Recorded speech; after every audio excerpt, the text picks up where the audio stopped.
माजूरी मोहताजी नहीं, इस बात का मुंह बोलता सबूत है हरिपुर का आसिम। दोनों टांगों से माजूर होने के बावजूद आसिम टैक्सी चलाकर घर के अखराजात पूरे कर रहा है।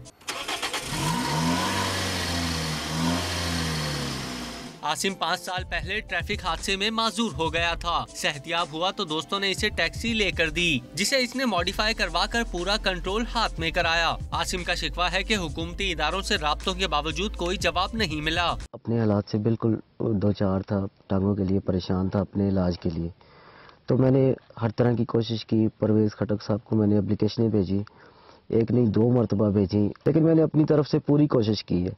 इससे अच्छे तो पंजाब के वज़ीर आला हैं जो हर वाक़े का नोटिस तो ले लेते हैं। नौजवान को इसका भाई गाड़ी में बिठाता है। इसका हौसला इसके घर वालों के लिए भी फक्र का बाइस बन गया है। 5 साल कबल इनका एक्सीडेंट हुआ, जिसमें ये दोनों टांगों से मजूर हो गए, और अल्हम्दुलिल्लाह में फख्र है कि इन्होंने अपनी मजदूरी के तहत इन्होंने कभी हिम्मत नहीं हारी। बाहिम्मत आसिम की टैक्सी में बैठने वाले इसकी ड्राइविंग की तारीफ किए बगैर नहीं रह पाते। 3-4 दफ़ा इनके साथ सफ़र करने का मौका मिला मुझे।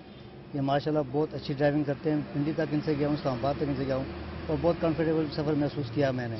आसिम ने अपनी माजूरी को मजबूरी नहीं बनने दिया। हरिपुर का नौजवान अपनी मेहनत और हिम्मत के बाइस ज़माने भर के लिए मिसाल बन गया है।